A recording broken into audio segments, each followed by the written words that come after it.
Praise the lord. ఇతను శశి, మీకు గుర్తున్నాడా? ఈరోజు నేను శశిని 10 క్వశ్చన్స్ అడుగుతా. శశి ఎన్ని సమాధానాలు చెప్పగలడో చూద్దాం. First question, are you ready? Yes అక్క. ఓకే. నా మొదటి ప్రశ్న ఏంటి అంటే, యేసుక్రీస్తు జన్మించిన స్థలము ఎక్కడ? బెత్లెహేము. Very good. పాపము యొక్క ఫలము ఏమిటి? మరణం.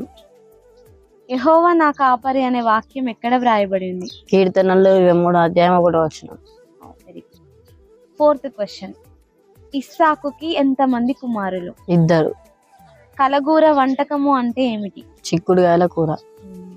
సిక్స్త్ క్వశ్చన్, యేసుక్రీస్తుకి 12 మంది శిష్యులు ఉన్నారు కదా, అందులో ఒక 4 మెంబర్స్ నేమ్స్.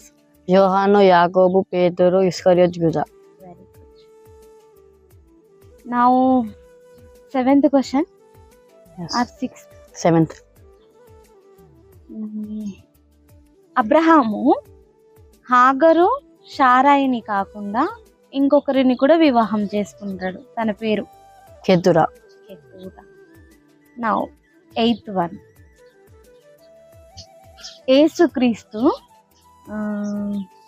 యేసుక్రీస్తుకి బాప్తిజం ఇచ్చింది ఎవరు? బాప్తిజం ఇచ్చే యోహాను. Very good. దేవుడు లోకమును ఎంతో ప్రేమించననే వాక్యము ఎక్కడ వ్రాయబడి ఉంది? యోహాను 3:16. Very good. ఏషావు యొక్క తల్లి పేరు చెప్పగలుగుతావా? రిబ్కా. Very good. ఇప్పుడు నేను మిమ్మల్ని ఒక క్వశ్చన్ అడుగుతా, దీనికి మీరు కింద కామెంట్ లో ఆన్సర్ తెలియజేయండి. ఇస్సాకుకి వివాహము జరిగినప్పుడు ఎన్ని సంవత్సరములు?